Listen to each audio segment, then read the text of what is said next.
I got married last week to my husband, Chad. Right now, we're supposed to be enjoying our honeymoon, but instead, it's been incredibly stressful and difficult, largely because of the drama stirred up by Chad's mother, Elizabeth, during our wedding. For context, Elizabeth has been a major source of tension in our lives.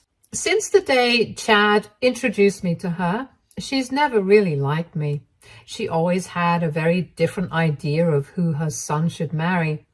According to Chad, his mother had her heart set on one of her family friend's daughters, but Chad had no interest in her. As a result, his mother was furious with him when he started dating me. She once even told me how I was just a temporary fling for Chad to play around with until he got bored.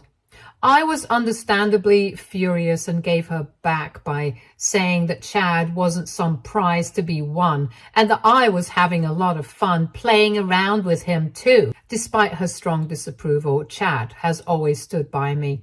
He always made it crystal clear to her and to everyone else in his family that he planned on spending the rest of his life with me.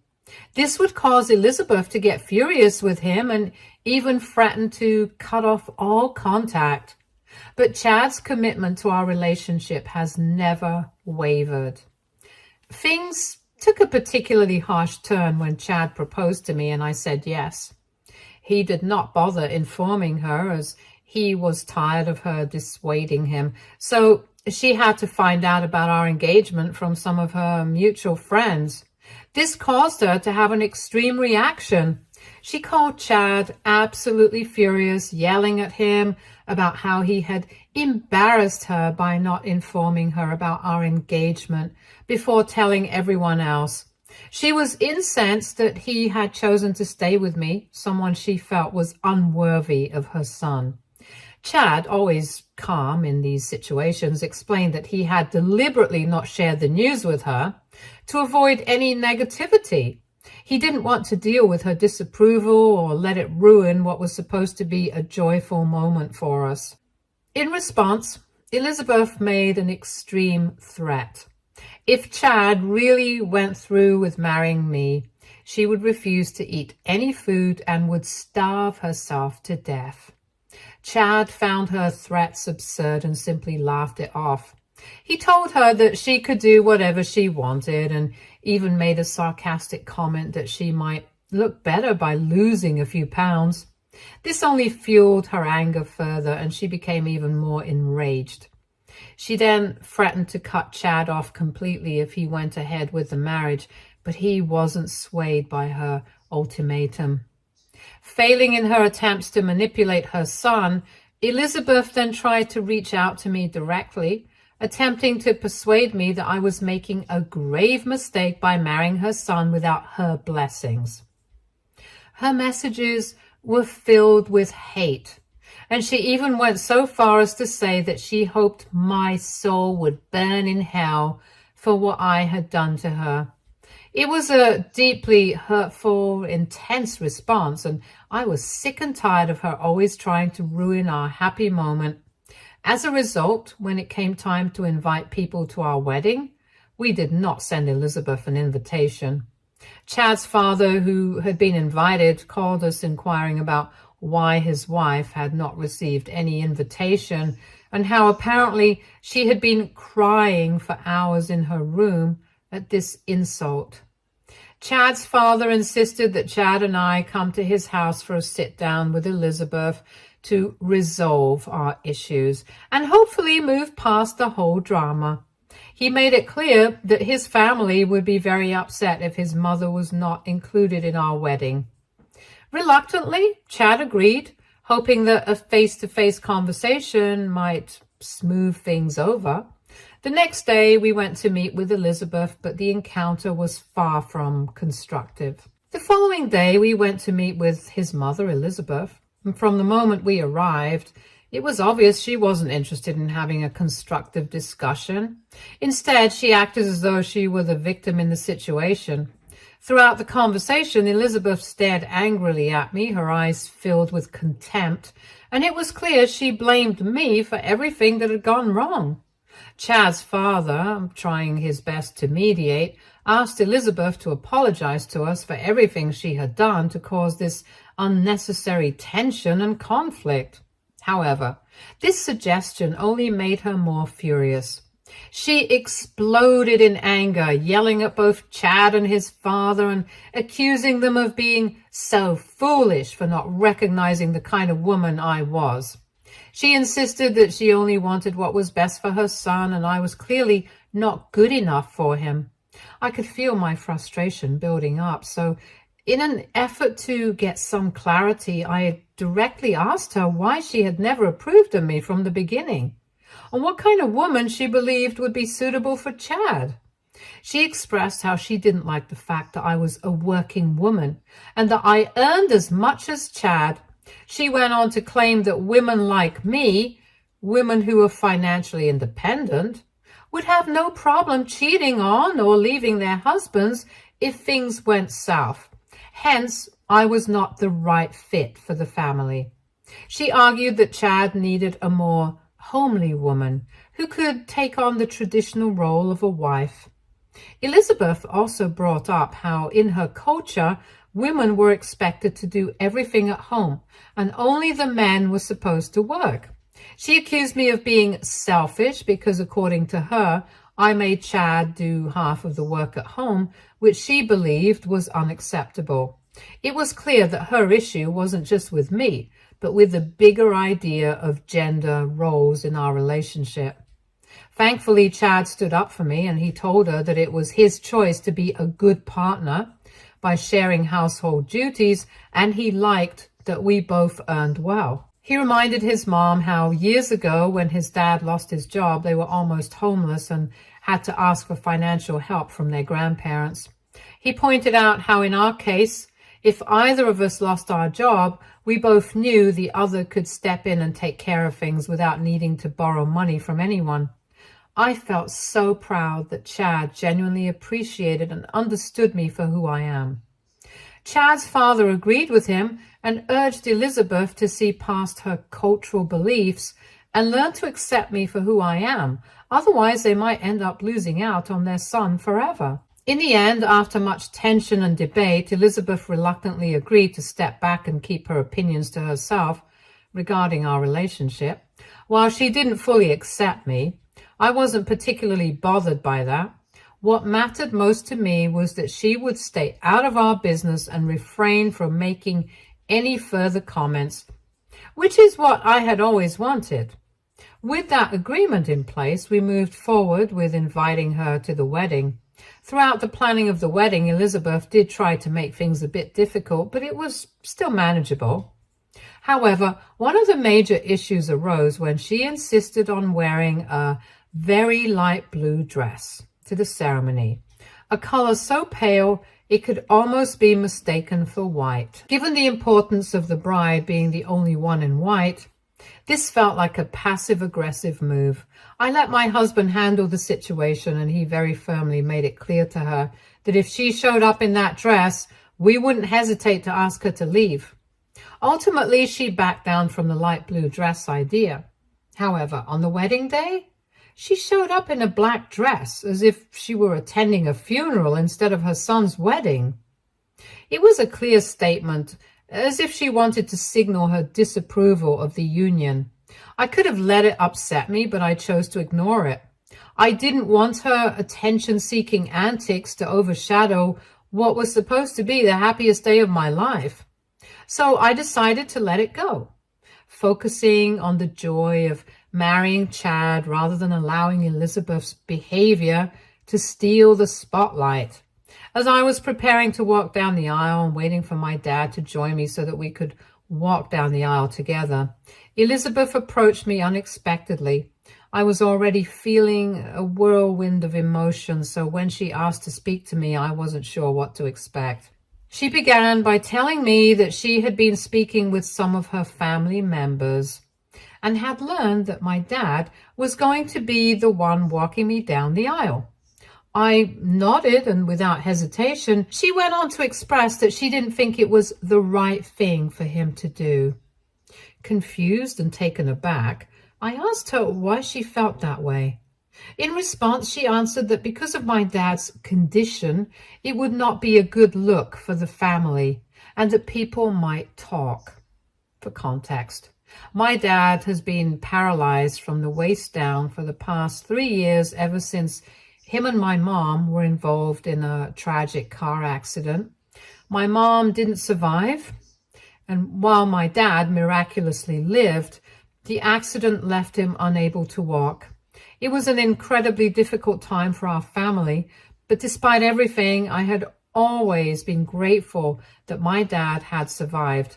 Over the years, he worked hard to regain as much independence as he could. Initially, when Chad and I had asked him to walk me down the aisle, well, to accompany me as I walked, my dad was overwhelmed with emotion. I could see how much it meant to him. He did express concern that people might gossip or make comments about his condition, but I assured him that none of that mattered to me. He was my dad, and I wanted him by my side. So Elizabeth's rude comment struck a nerve. I was stunned that she could say something so callous, especially on such an important day. Clearly, her focus was entirely on appearances, completely disregarding the emotional significance of the moment. My dad had been through so much, and for her to reduce his presence to a bad look for the family felt cruel and heartless.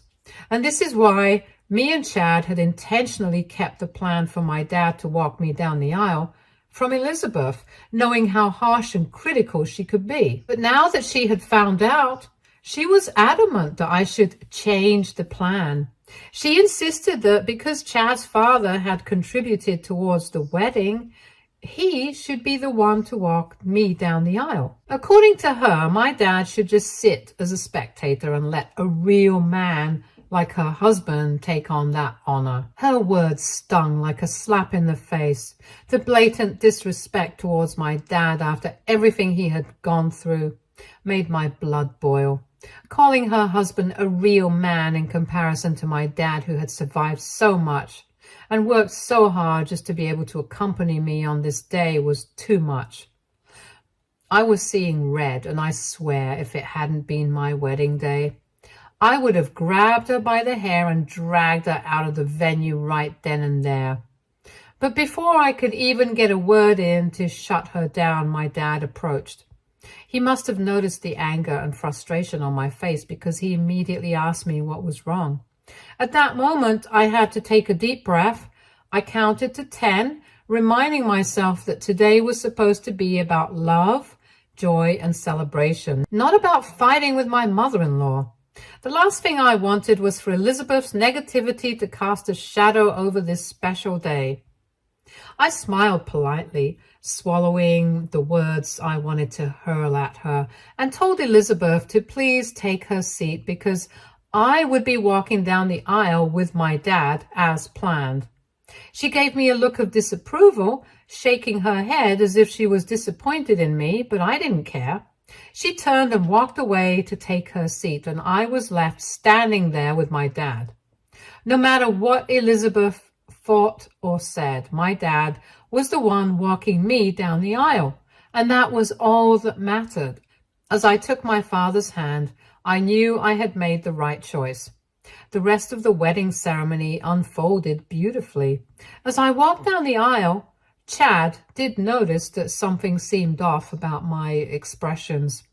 I tried my best to hide the hurt and focus on the joy of the moment, but it was clear that the earlier conversation with his mother had affected me. After the ceremony, when we finally had a quiet moment together, Chad asked me what had happened. I didn't want to keep it from him, so I confessed everything Elizabeth had said.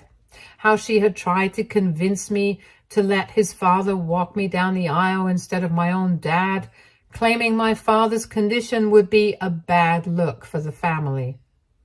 Chad was furious.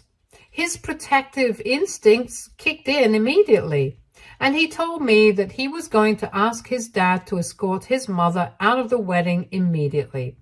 He felt that she had crossed the line, and had no right to be there after saying something so cruel. While I appreciated his support and understood his anger, I didn't want to make a scene. I knew that causing a commotion would only give Elizabeth the attention she seemed to crave.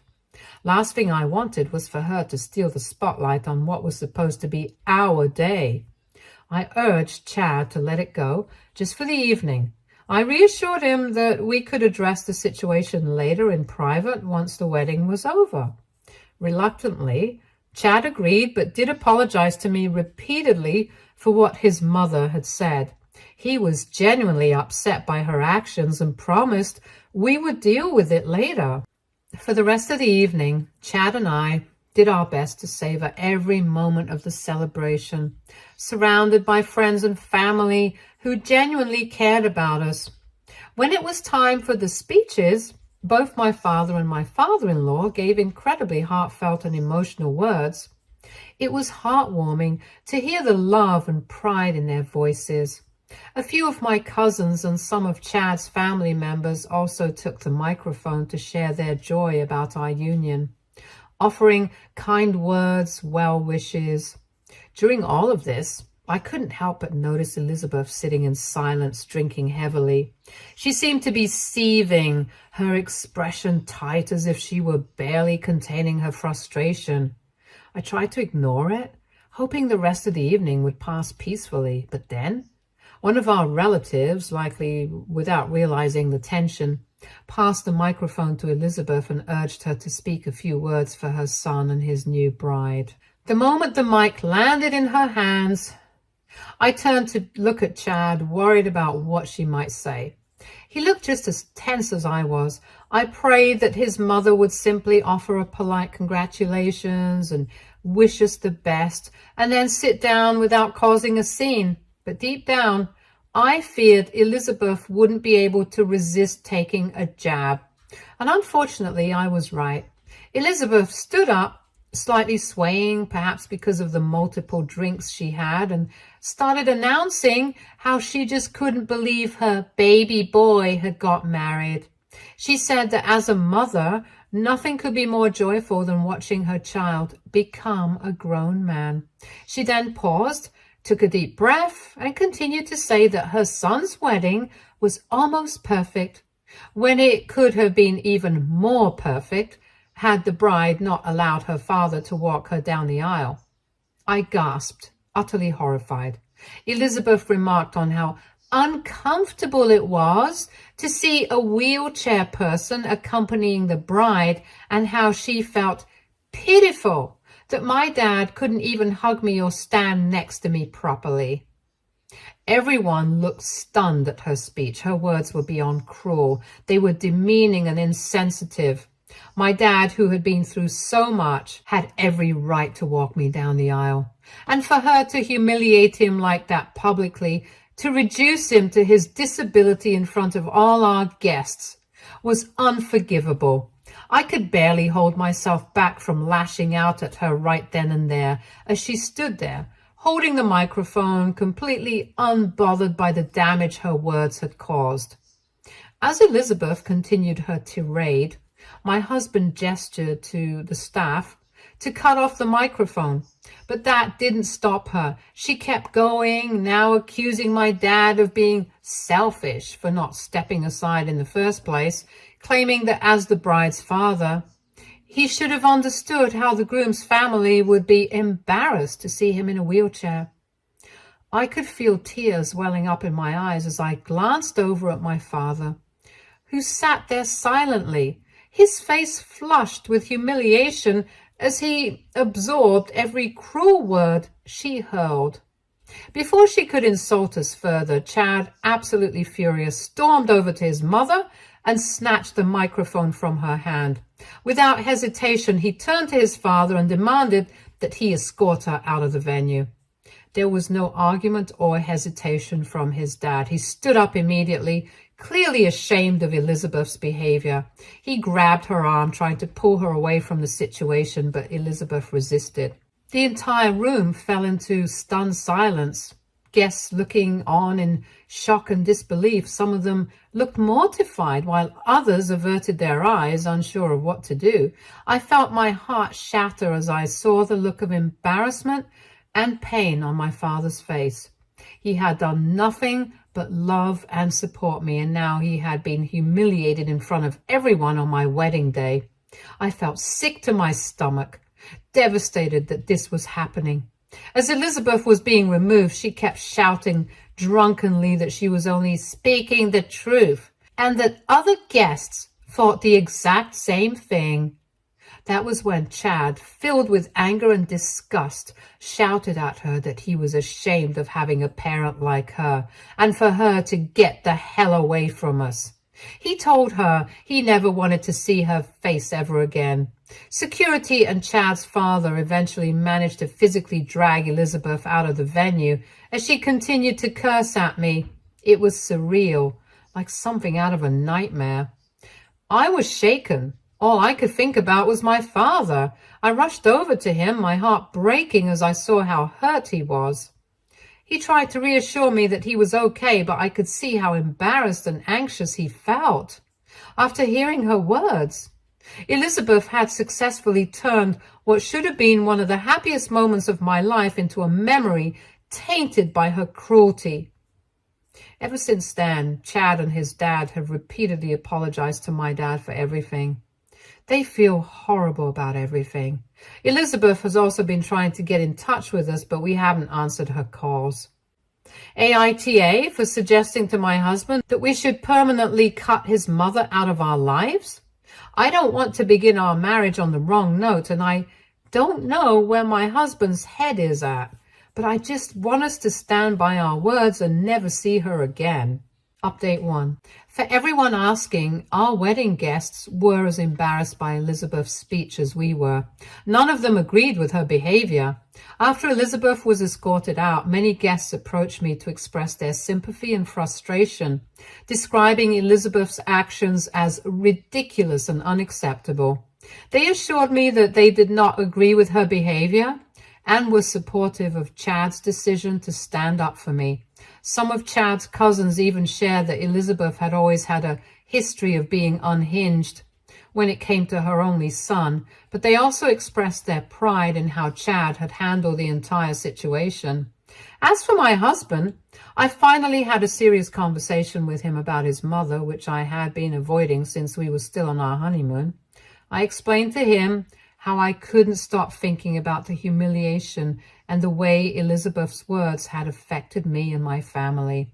I also made it clear I couldn't endure any more of her toxic behavior and expressed my desire for us to cut her out of our lives to prevent any further harm. Chad listened carefully, his face reflecting the same pain and frustration I felt. He agreed with me and acknowledged that Elizabeth's behavior was completely unacceptable. He told me he planned to meet with his parents after our honeymoon to let them know about our decision. Chad made it clear that if his father opposed the decision to cut Elizabeth out from our lives, then he was even prepared to take a stand and cut his father off as well. Honestly, it's such a relief that my husband is not as crazy as his mother. Update 2. It's been 2 weeks since my last update. I would like to thank everyone for constantly checking up on me. As for the update, when Chad finally confronted his parents about his decision, the reaction was as difficult as we had anticipated. His mother was particularly distraught, pleading with him to reconsider and trying to make him feel guilty for cutting her out of our lives. She even went so far as to suggest that Chad and she could maintain a relationship without my presence, implying that he didn't have to be a coward and simply follow his wife's wishes. Chad, firm in his decision, refused to be swayed by their pleas or threats.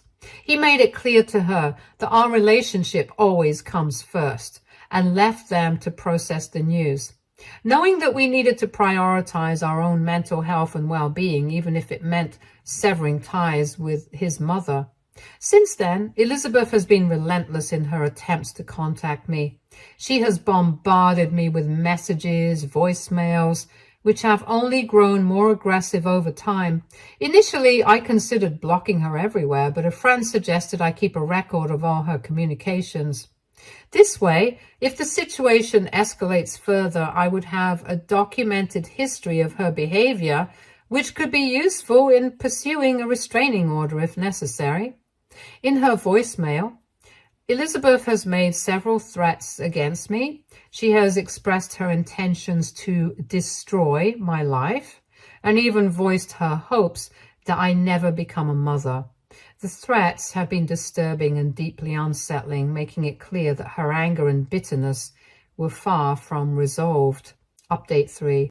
Okay, I'm surprised by how some of you all guessed right. Today, Elizabeth showed up at our house unannounced, and of course, Chad wasn't home. I was alone and felt a surge of anxiety when I heard the loud banging on the door. Looking at the door camera, I saw Elizabeth standing outside, visibly agitated and distressed. I had no intention of letting her in, since it could lead to another explosive confrontation, and I just didn't have the emotional energy to deal with her right now. I spoke to her through the Ring doorbell, informing her that Chad wasn't at home and that she was not welcome to enter. Hearing my voice, she became even more agitated. She began shouting at me, calling me a homewrecker, accusing me of deliberately keeping her child away from her. I remained quiet as I did not want to escalate. However, she then started using derogatory words and even threatened to strangle me if she ever caught me outside. Her threats shook me up, and I knew then enough was enough. I had to take action to protect myself. I warned her that I would call the police if she didn't leave. This only seemed to escalate her aggression. In a fit of rage, Elizabeth dropped her bag and began kicking the door with a terrifying force. Given her size and the way she was acting, I was genuinely scared. Her physical aggression made me fear for my safety. Recognizing the urgency of the situation, I immediately called the police. I explained the situation to them, detailing Elizabeth's threats and her violent behavior at my door. While waiting for the police to arrive, I stayed by the door camera, watching her every move. She looked like a maniac trying to break open our door. I also called my husband and told him about the situation. He assured me that he would immediately leave work and drive back to our place. When the police finally arrived, Elizabeth showed no sign of calming down, even in front of the officers. Her outbursts continued, and she openly expressed how she wanted me dead. This level of hostility left the officers with no choice but to arrest her on the spot. It was surreal and frightening to see her being taken away. Once Elizabeth was in custody, the officers took a statement from me, and they reassured me that she would be spending the night in jail, and they promised to follow up on the situation.